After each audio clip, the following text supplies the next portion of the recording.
Boa tarde para você sintonizado, para você sintonizada na programação 98,5. Entra no ar a partir de agora o nosso Papo de Mulher, sempre trazendo informação para você. Hoje conversando com o otorrino Guilherme Laporte para falar com a gente sobre um problema que afeta muitas pessoas, a apneia. Sabe o que é isso? Vamos conversar com ele agora. Boa tarde, Guilherme. Boa tarde, ouvintes da Rádio Pomerana, Santa Maria de Jetibá e região. Obrigado pelo espaço. Vamos conversar aqui um pouquinho sobre esse tema importante que muita gente tem dúvida ainda. Vamos lá. Então explica pra gente o que é a apneia. Então, Marcinete, essa é uma pergunta frequente. Muitos pacientes comparecem ao nosso consultório perguntando: doutor, eu ronco, será que eu tenho apneia? É o seguinte, a apneia é um espectro mais grave do ronco. Quase que 100% dos pacientes que têm apneia têm ronco, sendo que a apneia ela se caracteriza pela dessaturação do oxigênio, ou seja, durante o ronco, durante a noite de sono, o paciente está roncando e além do ronco, aquele barulho, ele vai ter a oxigenação do sangue dele caindo.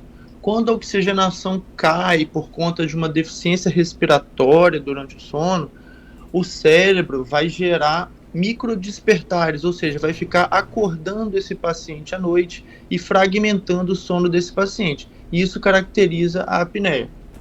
E por quanto tempo dura a interrupção da respiração?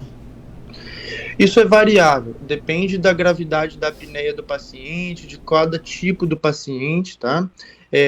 Para se caracterizar um episódio de apneia, a duração da dessaturação do oxigênio, ou seja, da queda da oxigenação do sangue, tem que durar pelo menos 10 segundos. Isso aí é feito, é monitorado e é notificado através do exame específico para diagnosticar a apneia do sono, que nós vamos falar a seguir.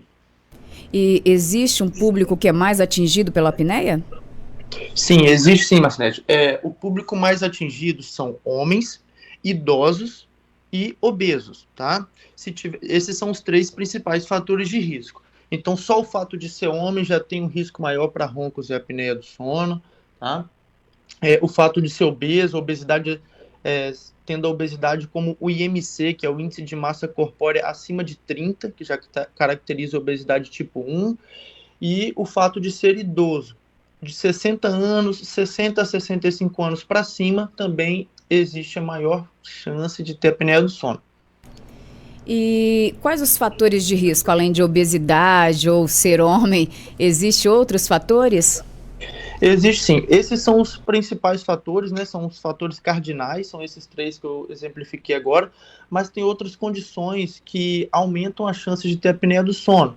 Por exemplo, alguns hábitos, como comer perto da hora de dormir, né? O paciente, todos os hábitos que fazem a gente ficar mais relaxado aumenta a apneia do sono. Comer perto da hora de dormir, né? Quem janta muito tarde e vai deitar em seguida. O fato de consumir bebida alcoólica ou fumar perto da hora de dormir também. Dormir com cabeceira muito baixa, travesseiro muito baixa ou sem travesseiro. A obstrução nasal, quem tem nariz entupido, aquela dificuldade respiratória causada por sinusite, rinite, desvio de septo, também tem maior chance de ter apneia do sono. E além, né, dessa interrupção do sono, quais os sinais e sintomas da apneia? A pessoa consegue sentir que teve o sono ali picado à noite devido a essas faltas ali, essas interrupções? Ou só quem está do lado? Essa é uma pergunta interessante, porque os sintomas da apneia, o paciente vai se dar conta de que ele pode ter apneia, são sintomas durante o dia que ele vai ter.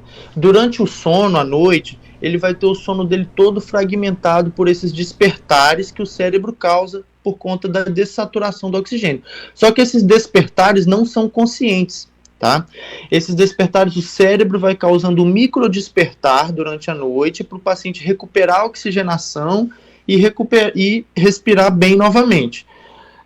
Isso o paciente não se dá conta, ele não acorda e tem consciência de que acordou durante a noite. Porém, o sono ele é todo fragmentado pela apneia. Então, durante o dia, isso vai se manifestar através de cansaço, fadiga, dores de cabeça, irritabilidade, mau humor, sensação de que não consegue se concentrar, ansiedade excessiva. dificuldade no controle de problemas de saúde importantes, como a hipertensão arterial, que é a pressão alta, dificuldade na perda de peso, ganho excessivo de peso, baixa disponibilidade, né, baixa aptidão para fazer exercícios físicos, difícil controle na diabetes. Então, esses são os sintomas que o apneico apresenta.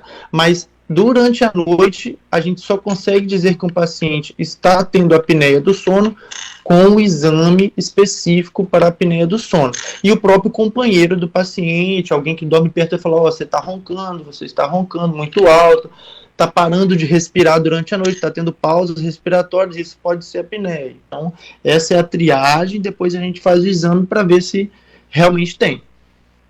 Bem, mas algumas vezes a pessoa pode até acordar à noite com a sensação de morte, tomando aquele susto, assim, porque a respiração para, ou não?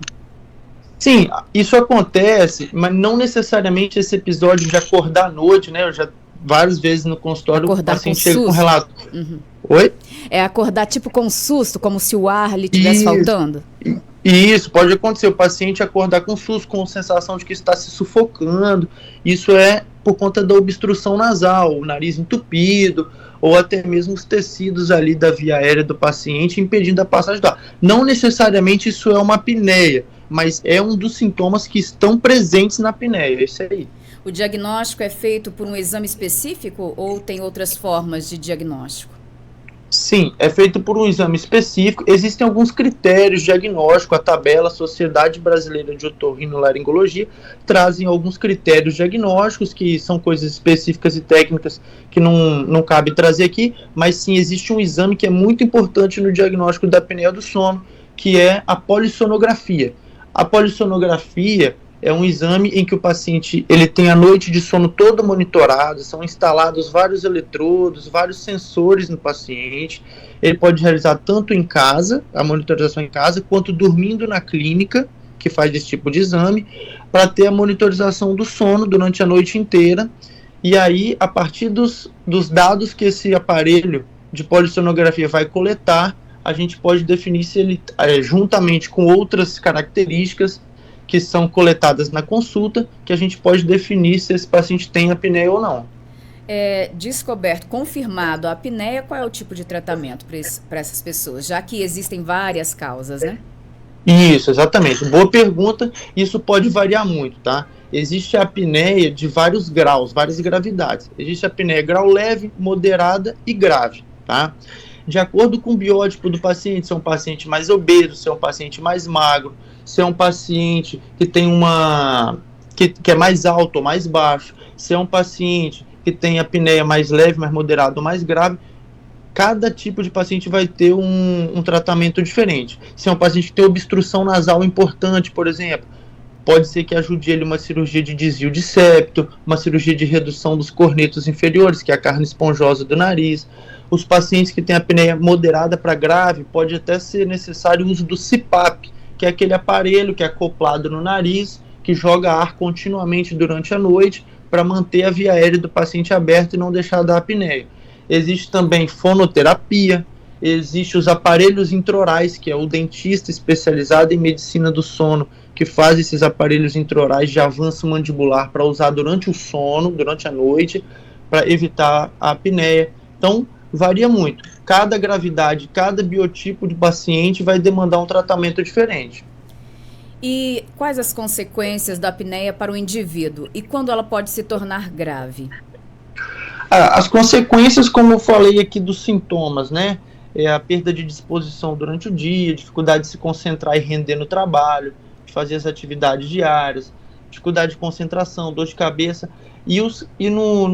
Nos espectros mais graves da apneia, ela vai causar aí dificuldade no controle da pressão, aumenta a chance do paciente ter hipertensão arterial, que é a pressão alta de difícil controle, de fechos cardiovasculares, como infarto do coração, infarto do miocárdio, AVC, que é o famoso derrame, diabetes, e até no paciente que é diabético dificulta o tratamento da diabetes, o controle da diabetes. Então, tudo isso vai causar tudo isso a apneia pode impactar, e impacta mesmo. E a apneia tem prevenção? Tem. Claro que algumas pessoas já nascem com características favoráveis ao desenvolvimento da apneia. Por exemplo, os pacientes que têm uma anatomia mais complicada, por exemplo, um queixo mais retraído, um pescoço mais curto, as pessoas mais baixas, né? Nossa, até isso, pessoas baixas? Sim, isso, o biótipo do paciente também influencia na chance de ter apneia, tá? Mas uma forma mais prática de se prevenir a apneia hoje é manter uma boa respiração nasal, então tratar da passagem do ar do nariz. Se tem um nariz ruim, uma respiração que incomoda, tratar a questão nasal e, principalmente, o ponto cardinal, tratamento do peso, da obesidade, porque o principal fator de risco para a apneia do sono, dentre todos que eu falei, é a obesidade. Então, manter ali a rotina de exercícios físicos, alimentação adequada e o peso sempre ali em equilíbrio ajuda a prevenir a apneia do sono. E quando procurar um otorrino? Quando procurar um otorrino, geralmente, pra te falar a verdade, é engraçado porque os pacientes chegam no consultório, claro, eles relatam cansaço, que está dormindo fácil durante o dia, não está rendendo no trabalho, né? Então, se tiver essa percepção, é um sinal de que você pode estar tendo apneia do sono, mas geralmente os pacientes vêm falando assim: doutor, minha esposa ou meu esposo está reclamando que eu estou roncando muito, já está indo dormir em outro quarto, me cutuca a noite inteira para eu acordar, para virar de lado porque eu estou roncando. Então eu estou aqui para ver isso. Então esses relatos do parceiro, do companheiro, da companheira é importante também, é um sinal de que pode ter apneia. Então, e aí é hora de procurar o especialista. Nem sempre quem ronca tem apneia, né? Nem sempre quem ronca tem apneia. Geralmente todo mundo que tem apneia tem os roncos, mas nem todo mundo que tem os roncos tem apneia, com certeza. Qual o telefone de contato e onde atende? Então, Marcinete, eu atendo no centro médico, na clínica Vivari, na rua Hermann Mertschink, em Santa Maria de Jetibá. E o telefone de contato é 99998-9802. Todas as segundas-feiras. Todas as sextas-feiras de 15 em 15 dias. Sextas-feiras. Sextas-feiras de 15 em 15 dias, isso. Muito obrigada por sua participação e uma boa tarde. Obrigado, Marcinete, obrigado pelo espaço, obrigado aos ouvintes. Estamos às ordens para maiores esclarecimentos. Um abraço. Um abraço.